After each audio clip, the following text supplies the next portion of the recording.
Hello everyone, teaching pathway में सभी का स्वागत करते हैं और आशा करते हैं कि आप सभी ठीक होंगे। मैं हूं आपका दोस्त डॉक्टर यालोन और आज का जो टॉपिक रहने वाला है, आज हम टॉपिक लेकर आए हैं हैज़ार्डस वेस्ट मैनेजमेंट के ऊपर। जी हाँ, हैज़ार्डस वेस्ट मैनेजमेंट क्या है, इसके बारे में क्वेश्चन जो है एग्ज़ाम के अंदर पूछे जाते हैं। तो आज हम यही लेकर आए हैं आपके लिए, हैज़ार्डस वेस्ट मैनेजमेंट। देखिए, इसको आगे पढ़ने से पहले मैं आपके साथ कुछ चीज़ें जो है आपके साथ डिस्कस करना चाहता हूँ कि सबसे पहले आपको, जब आप इसके कैरेक्टर पढ़ोगे, कैरेक्टरिस्टिक पढ़ने में आपको एक ट्रिक जो है वो याद रखनी पड़ेगी। ट्रिक को याद करने के लिए आपको ट्रिक याद करना पड़ेगा, TRIC, ट्रिक। इसका मतलब क्या है? टी का मतलब होता है टॉक्सिसिटी, आर का मतलब होता है रिएक्टिविटी, आई का मतलब होता है एग्निटेबिलिटी और सी का मतलब होता है एक्रोसिविटी। ठीक है, तो ये कैरेक्टरिस्टिक आते हैं और हम पहले इसकी डेफिनेशन भी देखेंगे। हैज़ार्डस वेस्ट होता क्या है, पहले हम ये देखते हैं। जब भी आप कहीं बड़ी बड़ी शहरों में जाते हैं तो वहाँ देखते हैं, आपको देखने को मिलेगा ऐसा बोर्ड देखने को मिलता है जहाँ पे लिखा होता है हैज़ार्डस वेस्ट स्टोरेज एरिया, और यहाँ पे लिखा होता है कि एथोराइज्ड पर्सनल ऑनली, या लिखा होता है रिस्ट्रिक्टेड, कहीं कहीं लिखा होता है रिस्ट्रिक्टेड भी लिखा होता है। तो उसके साथ साथ अगर हम बात करें, मैंने सिर्फ 6 आपके लिए ये साइन लाए हुए हैं, सिंबल, ये सिर्फ 6 लाए हुए हैं। आप देख सकते हैं 2, 3, 4, 5, 6, और ये 6 कहीं ना कहीं आपने पक्का देखा होगा। ठीक है, सबसे पहले हम देखें ये जो सिंबल है, इस सिंबल को हम क्या कहते हैं? इस सिंबल को आप कहते हैं, मैं कहता हूँ जेनरिक, GENRIC, जेनरिक कॉशन हम इसे कहते हैं। क्या कहते हैं हम इसे? जेनरिक कॉशन कहते हैं इसको।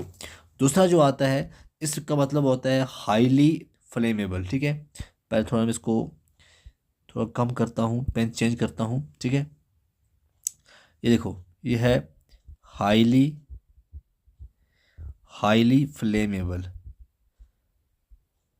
या ऐसा सिंबल होता है।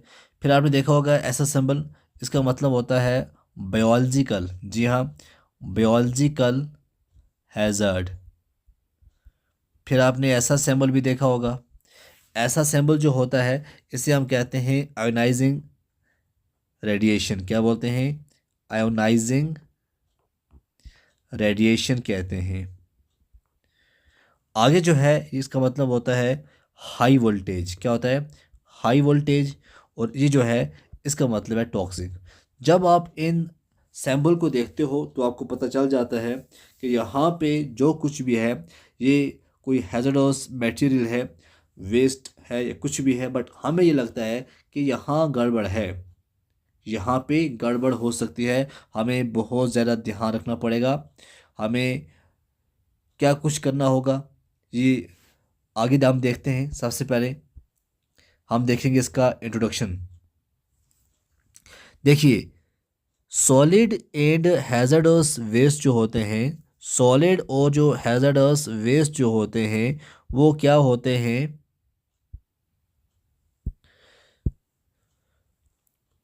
Management is crucial for protecting human health. अगर हम इनकी जो मैनेजमेंट है हमारे लिए बहुत ज़्यादा इम्पॉर्टेंट है, ताकि हम ह्यूमन हेल्थ को क्या कर सकें? प्रोटेक्ट कर सकें और इन्वायरमेंट को प्रोटेक्ट कर सकें। जो हैज़ार्डस वेस्ट होता है ये सॉलिड भी हो सकता है, लिक्विड भी है, गैसेस की फॉर्म में भी हो सकता है।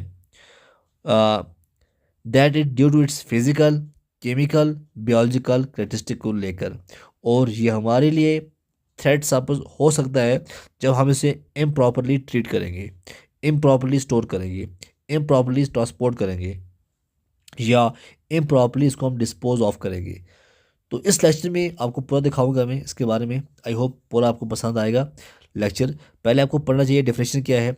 अगर हम डेफिनेशन को देखें तो हम देखते हैं, सबसे पहले हम देखते हैं United state environmental protection agency की जो इसकी डेफिनेशन है, ये डिफाइन करते हैं जो हैज़ार्डस वेस्ट होते हैं, एनी सब्सटेंस, ये सॉलिड भी हो सकते हैं, लिक्विड भी हैं और गैसेस भी हैं। फिजिकल, केमिकल, रिएक्टिव, टॉक्सिक और इन्फेक्टिव प्रॉपर्टीज जो है इनके यहाँ देखने को मिलती हैं। उसके बाद ये काज कर सकते हैं हार्म टू हेल्थ और द इन्वायरमेंट, जब हम उसको मैनेज नहीं करेंगे प्रॉपरली। यहाँ तक हो गया क्लियर? उसके बाद क्या है, उसके बाद क्या है, देखो आपको मैं एक और चीज़ बताऊं। आपने सुना होगा फिल्मों के अंदर ख़तरनाक फजला है, ये क्या है, ये ख़तरनाक फजला है, या आप कह सकते हो ये असला बारूद है। तो असला बारूद का मतलब है कि हथियार और गोला बारूद है ना, यानी वो तमाम जंगी साजो सामान जो लड़ाई में या दफा के लिए इस्तेमाल किए जाते हैं, तो वो भी इसी के अंदर आता है।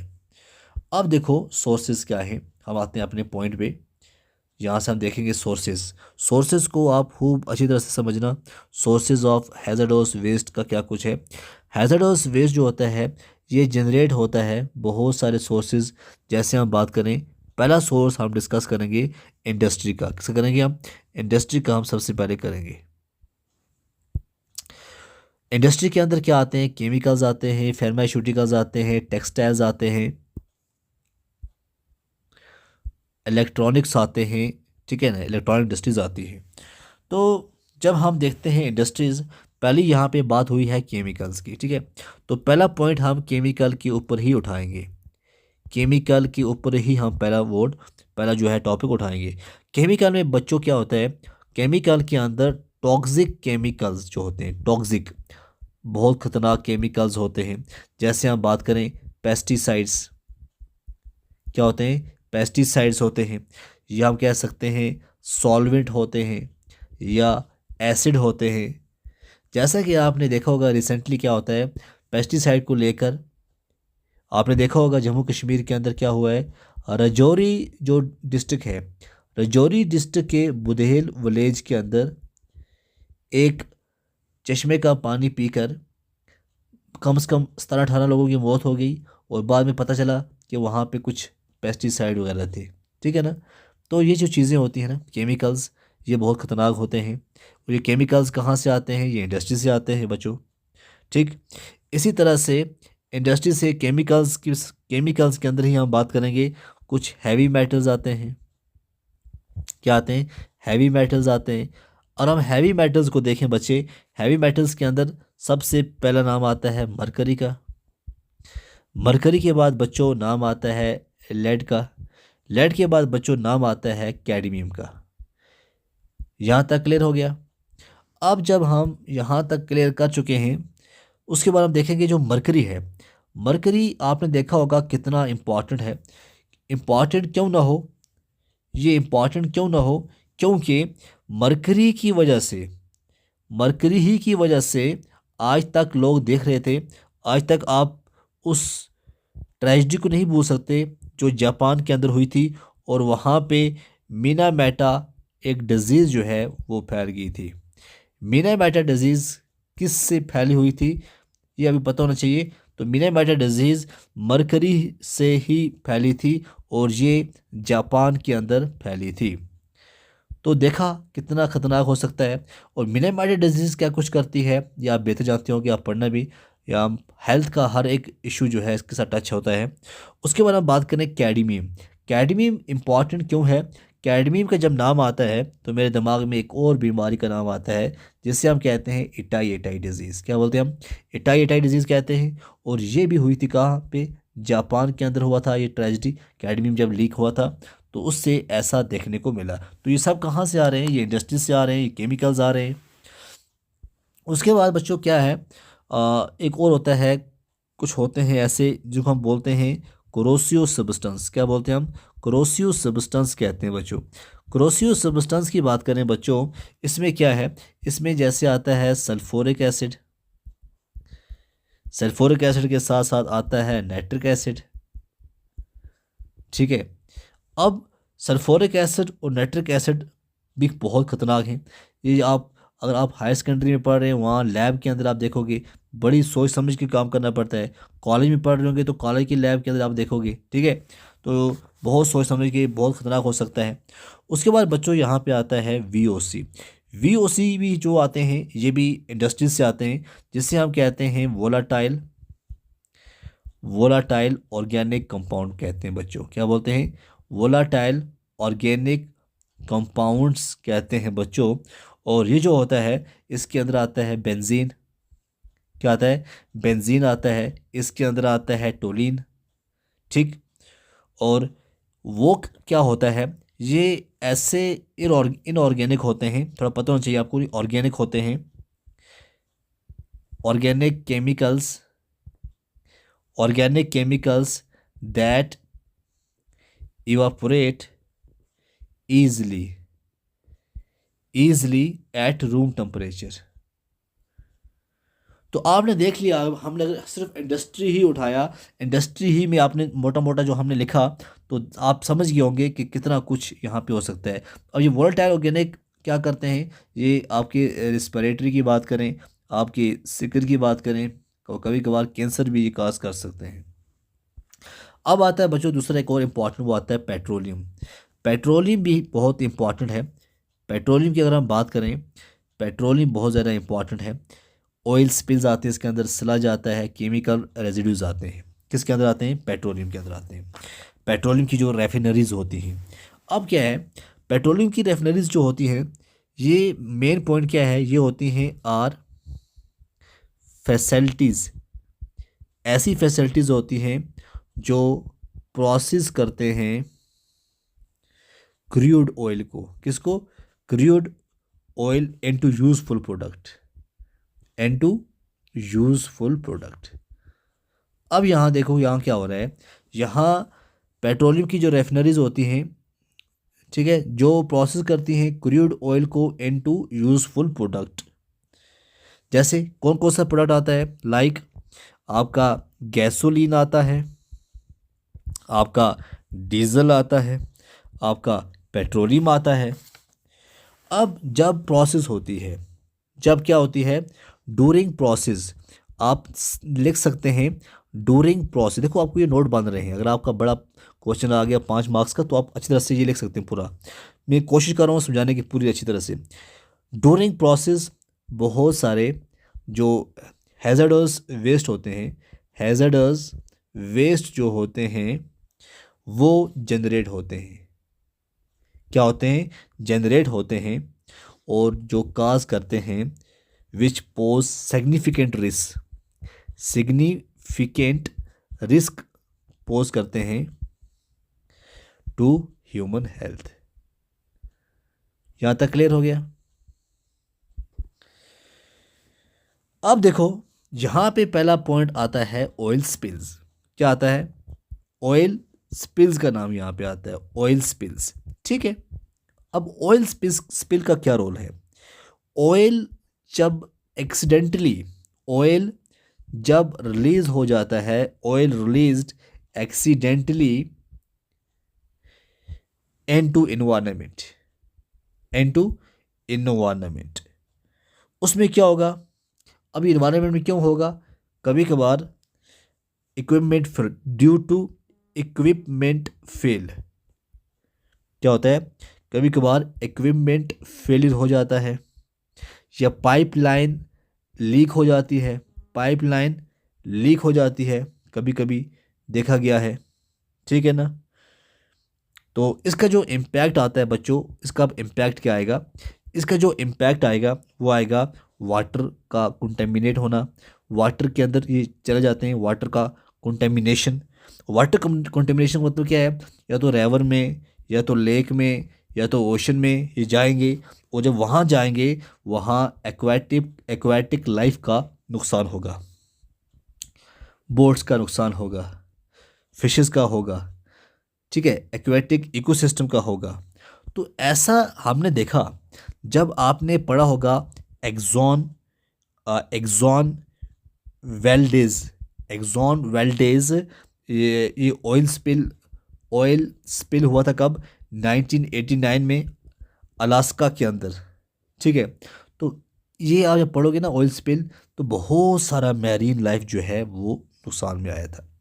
उसके बाद यहाँ पे लिखा था स्लज, एक और पॉइंट लिखा है स्लज। स्लज को क्या समझना आपको? स्लज जो होता है बच्चों, ये भी टफ नहीं है, ये भी इजी है। ये जब एथिक, क्या होता है? एथिक, एथिक आप कह सकते हैं, या कहेंगे विस्कस मिक्सचर, विस्कस मिक्सचर जो होता है ऑफ वाटर, और साथ में होगा ऑयल, फिर होंगे केमिकल्स, ठीक है, वो जनरेट होते हैं during generated during refining process। ठीक है, रिफाइनिंग प्रोसेस। तो ये अल्लाह माफ़ करे, ये भी कार्सिनोजेनिक हो सकते हैं, कैल्सिनोजेनिक हो सकते हैं, ये टॉक्सिक हो सकते हैं। तो इनका जो इम्पैक्ट है ये भी खतरनाक हो सकता है। आई होप आपको यहाँ तक समझ आया होगा। मैं ये बहुत आराम से समझा रहा हूँ। मैं कहता हूँ अगर आपको लेक्चर 20 मिनट का भी चला जाए बट आपको समझ आ जाए इसके बारे में। फिर आता है बच्चों ट्रांसपोर्टेशन। जब ट्रांसपोर्टेशन की बात आती है तो ट्रांसपोर्टेशन के अंदर क्या कुछ होता है। एक सेकंड, यहाँ पे स्लज हो गया। स्लज के बाद एक और पॉइंट था, केमिकल रेजिड्यूज। सॉरी, केमिकल में भूल गया था। देखो केमिकल्स भी आपको मैं दिखाऊंगा, थोड़ा बहुत, ज़्यादा नहीं। केमिकल्स के जो रेजिड्यूज के बारे में यहाँ पे बात हुई है तो इसकी भी हम देख लेंगे, निपट लेंगे। इसमें क्या होता है, hazardous chemicals use during the refining process such as, हम बोलें सल्फ़र को कंपाउंड होते हैं या एसिड होते हैं या सॉल्वेंट होते हैं, कोई बेंजीन या टोलिन होता है, तो इससे भी एयर पोल्यूशन होता है। ठीक है, अब आता है जी ट्रांसपोर्टेशन। ट्रांसपोर्टेशन का इसमें क्या रोल रहता है, इसका भी पता होना चाहिए। ट्रांसपोर्टेशन का क्या सिस्टम है यहाँ पे। देखो, ट्रांसपोर्टेशन इंडस्ट्री क्या करती है, इसका काम होता है involves the movement of good. Involves the movement, क्या होनी चाहिए, मूवमेंट जो होती है गुड्स की। गुड्स क्या होती हैं, चीज़ें, और लोगों की भी मूवमेंट कौन करवाता है, ट्रांसपोर्ट का करवाता है। अब जो कॉमन टाइप होता है, जो कॉमन टाइप हमें देखने को मिलता है, जो कि एक हैज़र्डस होता है। क्या होता है, हैज़र्डस वेस्ट होता है। तो उसके अंदर कौन सा आता है, उसके अंदर आता है वेस्ट ऑयल। क्या आता है, वेस्ट ऑयल्स आता है। उसके यहाँ बैटरीज आती हैं, बैटरीज के साथ साथ केमिकल स्पेल्स आते हैं। ठीक है, यहाँ पे लिखा है बैटरीज आती हैं, केमिकल स्पेल्स आते हैं। जैसे हम पहला बात करें, थोड़ा बहुत हम वेस्ट ऑयल क्या है इसके बारे में पता करें।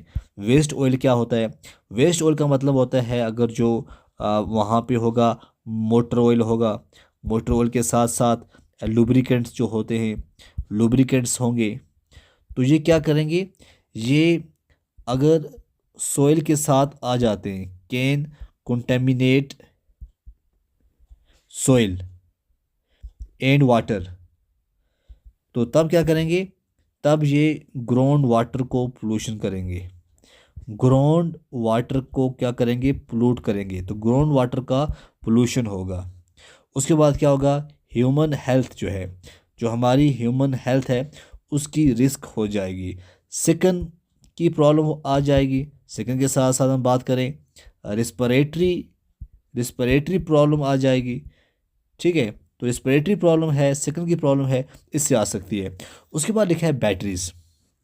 बैटरीज क्या कंटेन करते हैं, बैटरीज के अंदर एसिड भी होता है, टॉक्सिक केमिकल्स भी होते हैं। जैसे मैंने आपको बताया, लेड होता है, कैडमियम होता है, मरकरी होता है। तो ये न्यूरोलॉजिकल डैमेज कर सकता है, न्यूरोलॉजिकल, ये रिस्पिरेटरी प्रॉब्लम कर सकता है। उसके बाद आता है केमिकल स्पिल्स। केमिकल स्पिल्स में हम बताएंगे आपको, जैसे ट्रांसपोर्टेशन होता है ना, तब क्या होता है, फ्यूल जो है, फ्यूल या हम कहेंगे इंडस्ट्रियल पेस्टिसाइड वगैरह, पेस्टिसाइड, तो खुदा न ख्वास्ता कभी एक्सीडेंटली ऐसा हो जाता है तो ये लीक हो जाता है, तब जाके कॉज कर सकता है। तो हमें इसके लिए भी बहुत सोच समझ के जो है वो स्टेप उठाने चाहिए। अब जो आता है पावर प्लांट्स आता है, थर्मल न्यूक्लियर पावर प्लांट्स आते हैं। सिंपल क्या है, अगर हम बात करें थर्मल पावर प्लांट की, सिंपल है। थर्मल पावर जो प्लांट होते हैं, इसमें क्या होता है बच्चों, इसमें आपको पता है कि फॉसल फ्यूल को बर्न किया जाता है। बर्न किया जाता है किसको, फॉसल फ्यूल्स को बर्न किया जाता है। जैसे हम बात करें कोयल को किया जाता है, ऑयल को किया जाता है, नेचुरल गैस को किया जाता है, ताकि क्या किया जाए, टू प्रोड्यूस इलेक्ट्रिसिटी, ताकि इलेक्ट्रिसिटी को प्रोड्यूस किया जाए। अब जो ये कंबस्टन प्रोसेस होती है, जो ये कंबस्टन होता है, इस कंबस्टन प्रोसेस से रिलीज होते हैं, क्या रिलीज होते हैं, कुछ टॉक्सिक रेजिड्यू जो हैं वो रिलीज होते हैं। जिसमें हम बात करें, पहला होता है एयर पोल्यूटेंट्स। एयर पोल्यूटेंट्स में क्या कुछ आते हैं? एयर पोल्यूटेंट्स में यहाँ पे आपको पता ही है कार्बन डाइऑक्साइड आएगा, जो ग्लोबल वार्मिंग का बहुत बड़ा फैक्टर माना जाता है। उसके बाद आता है सल्फर डाइऑक्साइड आता है। उसके बाद नाइट्रस ऑक्साइड आता है। पार्टिकुलेट मैटर होते हैं, वेस्ट वाटर होता है, सॉइल वेस्ट होता है। तो इसी तरह से अगर हम बात करें nuclear power plant, nuclear power plant के अंदर जो मेन चीज़ होती है, यहाँ पे होता है न्यूक्लियर फिशन। क्या होता है? यहाँ पे होता है न्यूक्लियर फिशन। इसमें splitting atom to release energy. तो रेडियो एक्टिव मटेरियल्स यूज़ किए जाते हैं। यहाँ पे मेन चीज़ क्या है? यहाँ पे रेडियो एक्टिव मटेरियल जो है वो यूज़ किया जाता है, बहुत ही इंपॉर्टेंट है। और रेडियो इसमें मुझे लगता है यहाँ तक ठीक है। जैसे हम बात करें फुकुशिमा के अंदर या चेरोबनाइल हुआ, ठीक है, रेडियो एक्टिव। तो इस तरह से आप बहुत से एग्जांपल जो हैं वो लिख सकते हैं। अब आता है हमारे पास एक और लास्ट, हम पढ़ेंगे biological laboratories, infective medical waste in research by. तो ये जो बियोलॉजिकल लेबॉर्ट्रीज हैं बहुत ही इजी है, ये आप आराम से कर सकते हैं। आप जानते ही हैं बहुत कुछ होता है लेबॉर्ट्रीज़ के अंदर। और हम बात करें जो IMW मतलब क्या होता है? Infective medical waste. ये जो क्या है IMW का मतलब क्या है? बहुत ही इंपॉर्टेंट है। इसमें क्या होता है? इन्फेक्शन के चांसेस बहुत ज़्यादा हो जाते हैं, ठीक। और जब ये इन्फेक्शन हो जाते हैं, इसमें बहुत सारी इन्होंने कैटेगरी रखी हुई हैं कि क्या कुछ करना चाहिए या नहीं करना चाहिए, क्योंकि पैथोजेंस जो हैं वो अटैक कर सकते हैं। या ऐसा होता है कोई कभार सिरिंज का इस्तेमाल करते हैं, या ब्लड जो होते हैं सैंपल्स, ठीक है, उसके अंदर क्या होता है? वायरस हो सकता है, बैक्टीरिया हो सकता है, या और कोई एजेंट हो सकता है। तो केमिकल वेस्ट के अंदर बहुत सारी चीज़ें आती हैं, सॉल्वेंट, रिएजेंट्स, पेस्टिसाइड, आपको पता ही है, ठीक है ना। तो ये जो चीज़ें हैं इन्फेक्टिव पैथोजेंस वगैरह, तो ये भी एक अच्छा रोल बताती हैं कि हमें किस तरह से यहाँ पे जो सोर्स है ये आ सकता है। जैसे हम बात करें GMO के बारे में करें, जेनेटिकली मॉडिफाइड ऑर्गेनिजम्स जो होते हैं, तो स्ट्रिक्ट रेगुलेशन के साथ करना पड़ता है। तो उसके बाद हम बात करें जो पैथोलॉजिकल वेस्ट होता है, चाहे हम ह्यूमन की टिश्यू की बात करें, ऑर्गन की बात करें, बियोलॉजिकल स्पेसिमेन की बात करें, तो बहुत सोच समझ के काम करना होता है। तो ये था टॉपिक। उसके बाद क्लासिफिकेशन की बात करें, क्लासिफिकेशन में देखा गया है, जनरल क्लासिफिकेशन में आता है टॉक्सिक वेस्ट जो कि हार्मफुल होता है लिविंग ऑर्गेनिज्म के लिए, पेस्टिसाइड, हैवी मेटल्स। फिर आता है इनफ्लेमेबल वेस्ट, ईजिली कैच करता है fire, solvents, paint, fuse. Radioactive waste emit करता है harmful radiations, nuclear reactor waste. फिर आता है इसकी जो क्लासिफिकेशन सिस्टम है, इंटरनेशनल में बात करें UK, फ्रांस, जर्मनी, नेदरलैंड क्या कहते हैं, ये यूज़ करते हैं general and supplementary classification. Japan के अंदर 4 किस्म का है, स्लज, स्लेज, एसिटिक वेस्ट और अल्कलीन वेस्ट। तो considers 9 hazardous metals CD, AS, HG, PB, CR, CN, SE, PCBs। USA जो है इसकी बेस पे हम बात करें, इन्होंने एक एक्ट बनाया था 1976। इसमें बताया था toxicity, harmful to humans and the environment,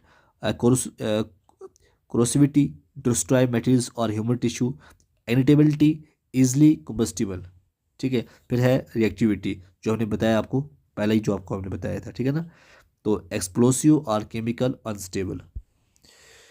और हम आइडेंटिफिकेशन की बात करें, किस तरह से आइडेंटिफिकेशन होता है, जो क्राइटेरिया है क्लासिफिकेशन के लिए, टॉक्सिसिटी के लिए मेजर किया जाता है बाई LD50 लिथल डोज 50 के लिए, LC50 lethal concentration. Ground water contaminants को देखा जाता है 8 आइटम्स में, PB, CD, HG, AS, CR, BA, SE, AG। 4 pesticides, lindane, endrin, toxaphene, methoxychlor. 2 herbicide, 2,4-D, 2,4,5-T। और लिस्टेड जो हैजरस वेस्ट होते हैं, spent solvents used in degreasing process waste, wood preservation, halogenated hydrocarbons, discarded products, mercury compounds, toluene, xylene. तो management की बात करें, objective क्या होता है? Reduce hazardous waste through process modification and resource recovery, follow the cradle to grave concept USA Canada, tracks waste from origin of file disposal. तो major components की अगर बात करें, इन्वेंट्री, स्टोरेज, ट्रांसपोर्ट, स्पाइलेज और disposal. ये था आज का लेक्चर, ठीक है। आई होप आपको पसंद आया होगा, ठीक है। मैंने कोशिश की थोड़ा बहुत समझाने की भी, ताकि आपको थोड़ा समझ आ जाए।